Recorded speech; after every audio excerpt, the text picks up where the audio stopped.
Hi, welcome back. My name is Allie, and today's video is meant to shame me. We are going to be talking about all of the books I have physically or that I've purchased that I have not read yet. So this is my physical TBR. And it is lengthy and embarrassing. I think it does show that I have good taste, so, you know, I'm not going to do a full summary of each book because this video would literally never end. So I'm just gonna hold up the book, maybe briefly say what it's about, or if I'm excited about it. Anyway, obviously, if you've read any of these, please hype me up. I need that motivation. Most recently, I bought Ain't Burned All the Bright. Look at this beautiful book. This is by Jason Reynolds. It's only 3 sentences long, and the artwork is by Jason Griffin. Take a look. Oh, that wasn't very much of a look. This is just effing beautiful. And this is what it means to be Black in America right now. It smells marvelous. Sorry. Next, Memorial by Brian Washington.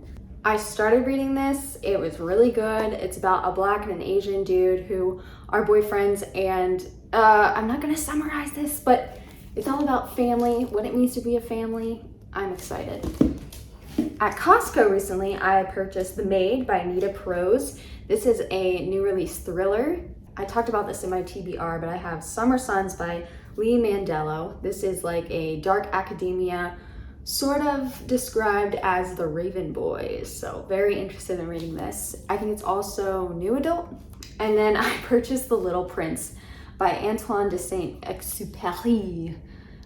This is so tiny. Like, it's not even like, I bought the $3 version on Amazon. So this is gonna take me like 30 minutes to read. I'm so excited. I also, after I watched the movie and fell in love, I bought the entire Dune series, which I wish I hadn't. I read 2 of them.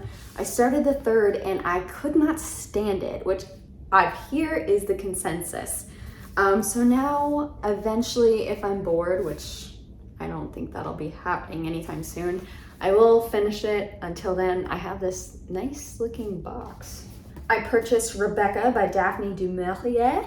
I'm sorry I'm being so obnoxious with the French pronunciations.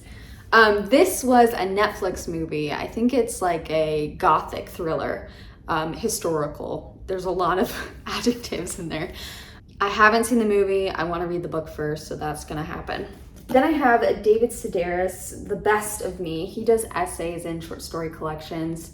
I've read a few of his books. I love him. I want to read this. Malibu Rising by Taylor Jenkins Reid. Everyone read this last year. I have not read it. The reason I'm hesitating is because I haven't read her other book, The 7 Husbands of Someone. And I hear that there's a character in here that was in there. So I need to purchase that book and then I can read this book. But I bought it because the cover is just beautiful. Next I have You All Grow Up and Leave Me.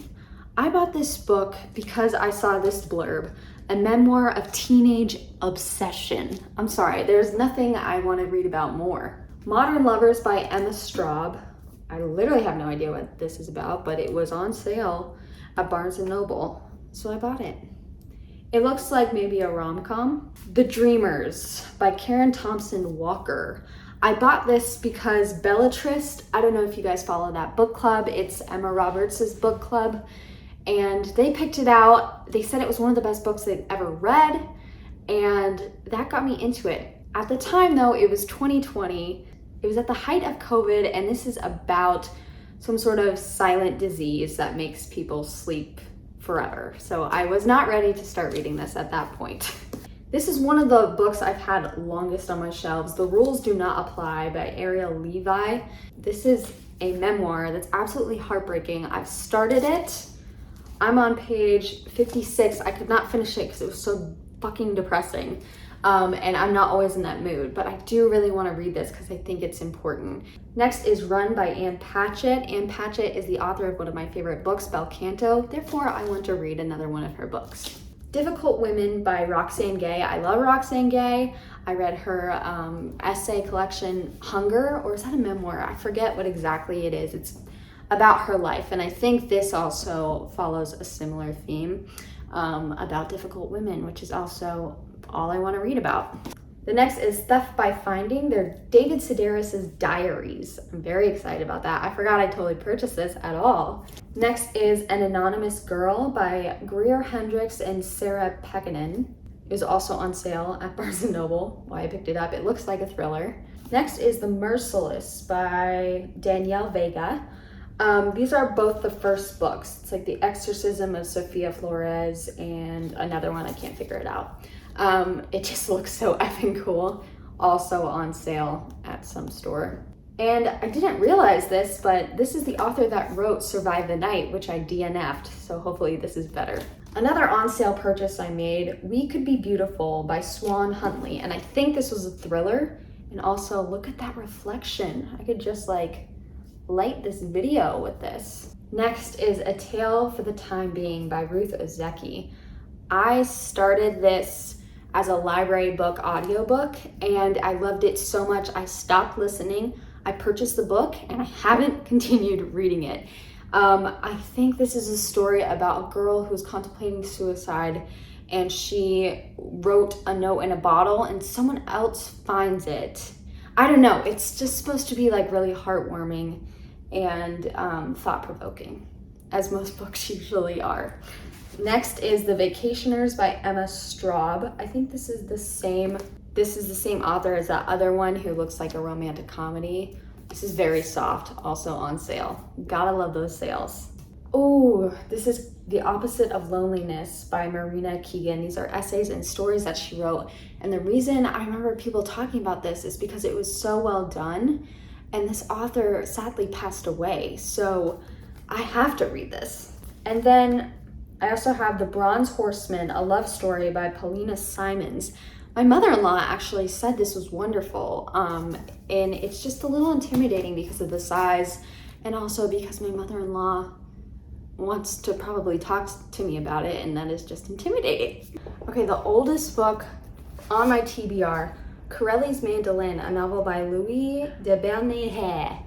More French names. When I started reading in middle school, I went onto a website that I don't even remember what it is now, and it was talking about all the best books ever written or something like that, and I saw this on the teen option, which is crazy because this is a literary historical fiction novel and it is dense. It is dry and dense and old and complicated. I recently tried to read it. I got to page 52. It is very good. Like, I can tell that this is gonna teach me a lot. This is gonna give me a lot to think about, but it is dry. So yes, this is definitely something I want to conquer this year. I've also had The Bell Jar by Sylvia Plath for pretty much my entire teenage years. I've gotten to page 82 and I never finished it because I'm never in a depressed mood anymore. I used to love depressing shit and now I like happy shit, so what you gonna do?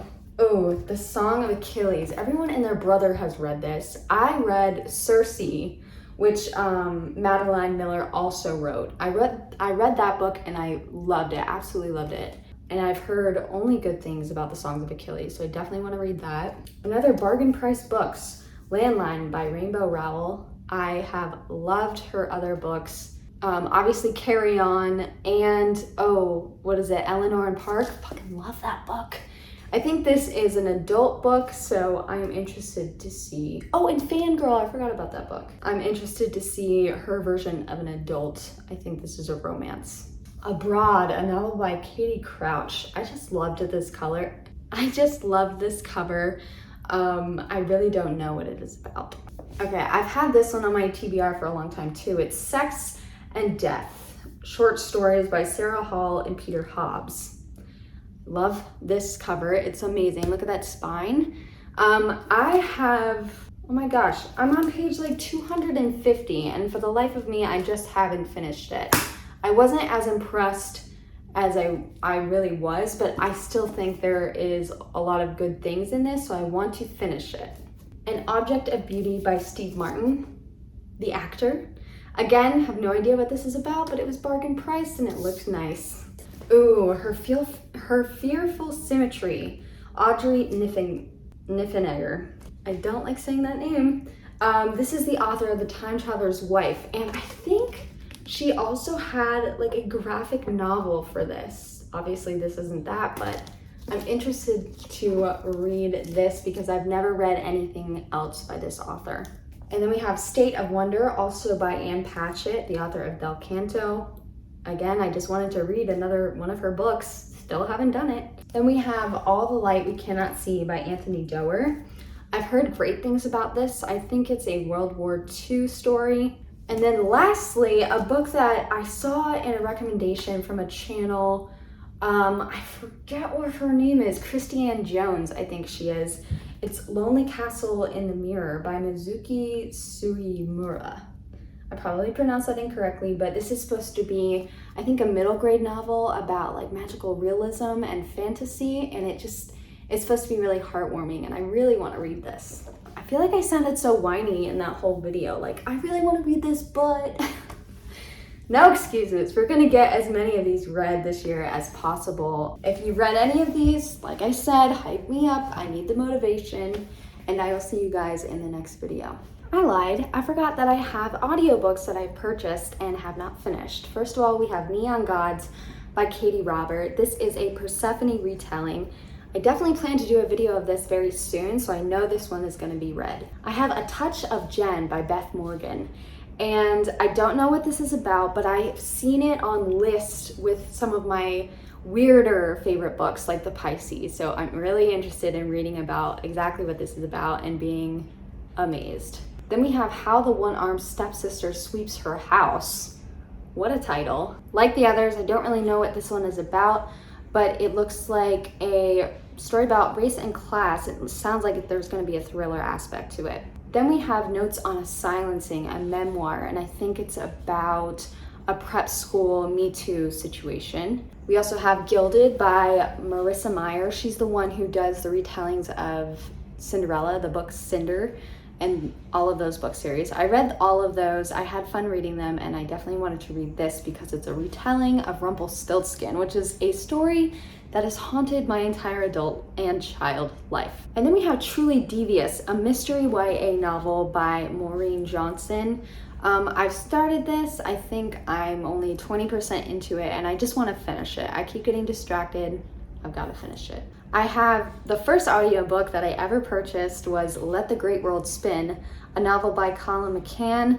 This is, I think, a literary fiction, maybe historical fiction, and I don't really know what it's about. I need to figure it out and get excited to read it because I just see it there and I'm just like, let's move on to something more exciting. And then finally, My Dark Vanessa, a novel by Kate Elizabeth Russell. I believe this came out last year, and it was very controversial because there are very upsetting things in this. It's about a girl named Vanessa, I believe, who is at like a prep school, and she falls in love with her teacher, and there's this gross, student-teacher relationship, and it's about how she feels about this. And I think it actually came out that he had abused several other girls, but then Vanessa is, as an adult, trying to figure out if what she had was an abuse or not. And I've heard that it's pretty upsetting, which is why I have avoided reading it. I also hear it's amazing, so I feel like it's one of those books I just need to read. Okay, now I'm done. See you guys later.